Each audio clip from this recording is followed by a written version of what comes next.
Hey, welcome to the Empowered and Free podcast. My name is Erin Kimbrell, and I'm a counselor, certified life coach, breathwork coach, and small town mom of two.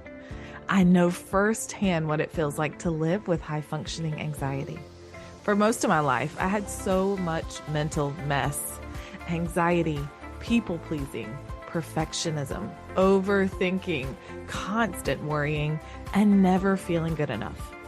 On my decade-long journey to feeling better, I've learned how to take back my life from high-functioning anxiety and helped others to do the same through my coaching and breathwork programs. Now I want to share everything I know with you. This podcast will help you feel empowered over your high-functioning anxiety and free to finally live the life of your dreams. Now, grab a cup of coffee, get comfy, and dive into the episode. I'm Erin Kimbrell, and this is the Empowered and Free podcast. Hey, friend. Welcome back to the 12 Days of Mental Wellness series. I hope you are loving these episodes I'm sharing here on the podcast. My goal here is to teach you simple, easy tips that you can actually do, you can implement today as soon as you're off each episode, and completely change the way you feel. Not only in the holiday season, yes, that is why I created it, but also forever, for life. I hope these are actually making an impact for you and that you're able to do them. If they are, please let me know. Feel free to share the episode on social media or just send me a quick message and let me know how it's going. I would love to hear from you. Honestly, it makes my day every single time you guys send me a message and we get to talk kind of face to face about not only what you're struggling with, but how the podcast is helping you. That is my goal. That is why I show up here and put these episodes out, is to help you with your anxiety, because I know what that's like firsthand. And I wish that somebody would have helped me. So let's get into today's episode. We are on the 8th day, and today we are going to talk about how to aim for 8. I know 8 is a lofty goal when we're talking about sleep, but 8 hours is what I aim for every single night.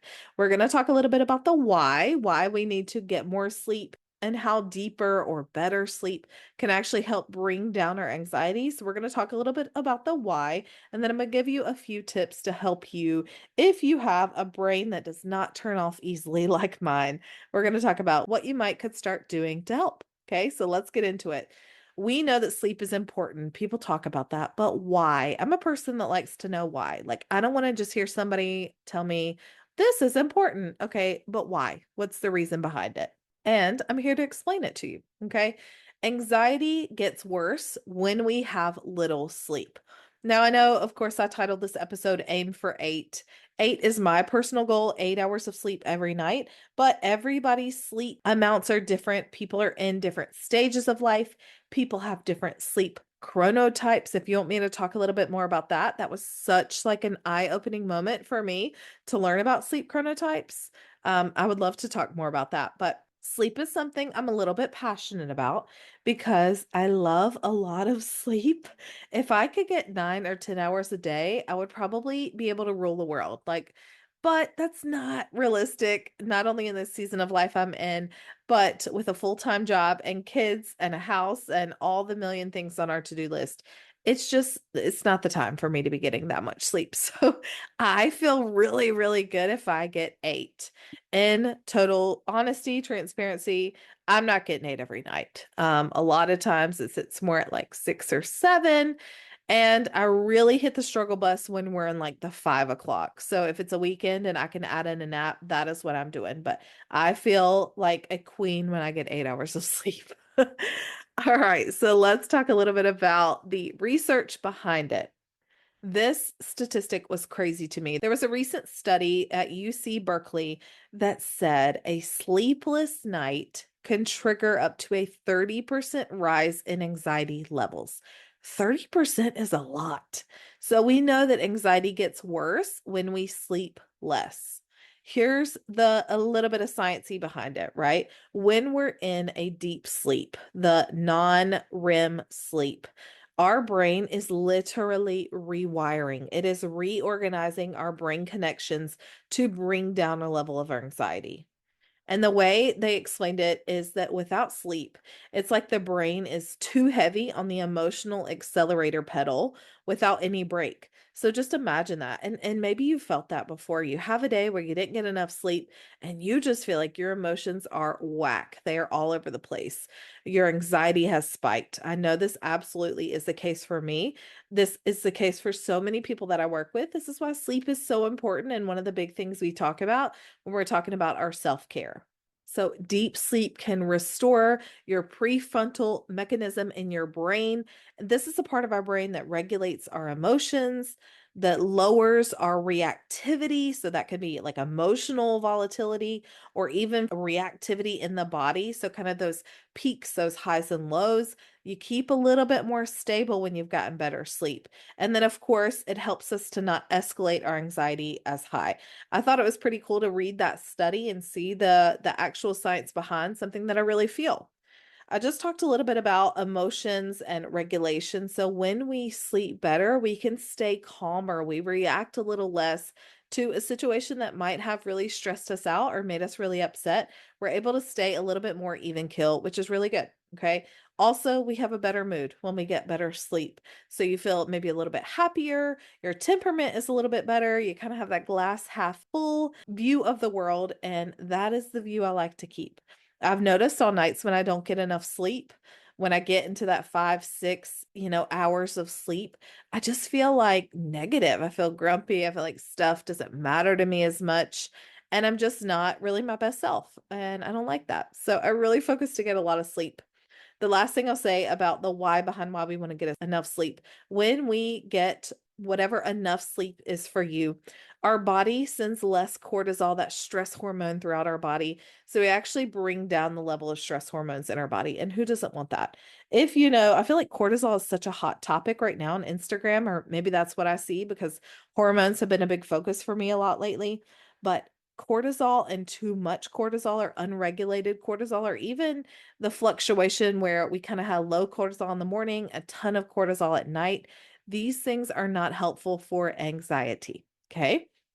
Now, with all of that being said, I know that those of us who struggle with anxiety can struggle to fall asleep or stay asleep, and anxiety can keep us awake. So for me, this looks like a racing mind or a really busy mind at night, and I'm trying to like shut it off and check out and just like take a moment to relax. That can be tough. So I want to share with you some tips that help me, some tips that are just general sleep habit tips. And the first one is exactly that. Create a routine for yourself. Consistency is super duper important. So, what is something that you can do every night or most nights to help kind of have that routine in place? Maybe this means you take a bath or a shower. Maybe this means you put on some lotion that feels really good, or do some skincare, or for me, sometimes I like to go and do some somatic practices, some body-based practices that literally help me regulate by using my vagus nerve. I would love to do more episodes on this. I'm trying to keep this short tonight, but my favorite thing is to go and put my legs up the wall. I do a little bit of an ear massage. Again, that activates the vagus nerve and helps calm down my body. These are things that I've incorporated into my bedtime routine that really help me fall asleep. But what is it for you that you could start doing? If you want an episode on a bedtime routine, let me know. I know I have a morning routine episode. I would love to do a bedtime routine episode if that would be helpful for you guys. I feel like I have really put a lot of time into finding a good routine for me. I am definitely not perfect, and there are things I struggle with that I'll share with you in just a minute. But having a consistent bedtime routine is important. Another thing that is important is having a sleep environment that is really comfortable to you, something that you like. So, this means, of course, comfortable temperature wise. So, it's not too hot, not too cold. You've got a good weight or kind of heaviness of your blanket, whatever you like, where you don't get too hot or too cold. But this also means things like trying to tune out the amount of noise. What level of noise for you is helpful? For me, I struggle with no noise because, like I said, busy brain. I kind of like something to help me turn my brain off, or at least focus on the thing I'm listening to. So a lot of nights that is like a meditation or a podcast or a sleep story. You can check all these things out like on YouTube. These things can be helpful. Sometimes it's even a TV show. but what is it for you that works? Other people like white noise or music. What I have found to be super important though is if that noise continues on throughout the night, for me, it wakes me back up. So I always set a sleep timer on whatever I'm listening to help that cut off so that I can stay asleep for longer. Another thing in your environment that is important is your light. How much light are you comfortable with? I have started, this is so bougie, I don't even care. I've started wearing a eye mask at night, a sleep mask that blocks out the light because in the mornings when the sun is coming up at like 6, I'm really talking on the weekends because I'm usually up by that point in the weekdays. But on the weekends, when that light kind of starts coming up, I'm immediately awake. I'm a light sleeper. Things kind of trigger me. And that's the whole point, right? Like our bodies are supposed to be asleep when it's dark and awake when it's light. But sometimes your girl just wants a little more sleep on the weekends. So wearing that sleep mask is helpful. Or if I take a nap in the middle of the day, again, on a weekend, I'm putting on my sleep mask to block out some of that light. So, what is a comfortable sleep environment for you? Work on creating that little by little. Another thing that's important is having a bedroom that you actually like. So, reducing clutter, making sure your decor is stuff that you like. I struggled with this when the kids were younger. Now I really love my bedroom, and it makes a big impact on how I feel and how relaxed I can be in my sleep environment. The point of a bedroom is to sleep, is to get in the bed and get some rest. So make sure it's somewhere that you like to be. Okay. The last thing I'll say here is learning how to relax before bed was a learned skill for me.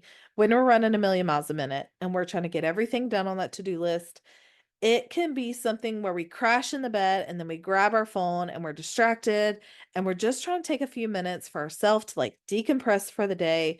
But speaking from experience, before you know it, like an hour or two has gone by and you've just been watching like Instagram Reels or TikToks or whatever you like to watch. And then you're like, oh, did I really relax? I don't really know that I relaxed. So I talked about your bedtime routine earlier, but putting something on that actually is relaxing, not something that's going to amp you up. If we're looking at our phones or the TV, we're taking in a ton of blue light. That just has our brain like on high alert, and we don't need that. It leaves our mind racing. So instead of scrolling your phone, this is where I struggle. You want to know my biggest struggle? It is looking at my phone before bed. That is one of the only times that I have to just like freely scroll. And this is something I am actively trying to not do. So, learning to maybe read before bed, or at the very least, wear like blue light glasses and watch relaxing videos, would be something you could try. Breath work before bed is my favorite way to relax and actually, like, literally turn off my brain, which is really cool. Maybe you need supplements to help you. I take magnesium every night. Bonus that it is great for anxiety. Sometimes people like melatonin, but finding a supplement that you really like that helps you talk to your doctor about what a good option will be for you. But finding ways to relax before bed is super important. So I shared a lot of quick hit tips there. Again, would love to do a full episode if it would help you. So let me know. But when you really focus on your sleep quality and quantity, you will notice a big reduction in your anxiety. And I'm so here for that, friend. All right. I hope today's episode was helpful. Make sure you share it with a friend who needs a little more sleep and rest in his or her life. And the last thing I'll mention is to make sure you come back for the rest of the episodes in this series. I will be sharing something a little bit later this month that you do not want to miss that is coming for 2025. Have an amazing day, and I will see you next time. Bye, guys. Hey, thank you so much for hanging out with me today. You don't know how much it means to me. If you'd like more behind the scenes content, inspiration, and daily reminders that encourage and uplift you, follow me on Instagram at HeyErinKimbrel and send me a DM to say hey. If any of the episodes have been super helpful for you, please consider leaving me a review on Apple Podcast, Spotify, or wherever you like to listen. It helps me so incredibly much, and it allows the podcast to be seen by other people who need it. If you want to learn more from me, head to erinkimbrel.com. That's where you'll find all my free resources, read the podcast show notes, and learn more information about my online coaching and breathwork programs that help you create the life you want. If you want to keep the conversation going from today's episode, join us in our exclusive podcast Facebook community, Empowered and Free Help for High Functioning Anxiety. I'm here for you, and I'm always cheering you on. I'll see you next time. I'm Erin Kimbrell, and this is the Empowered and Free podcast.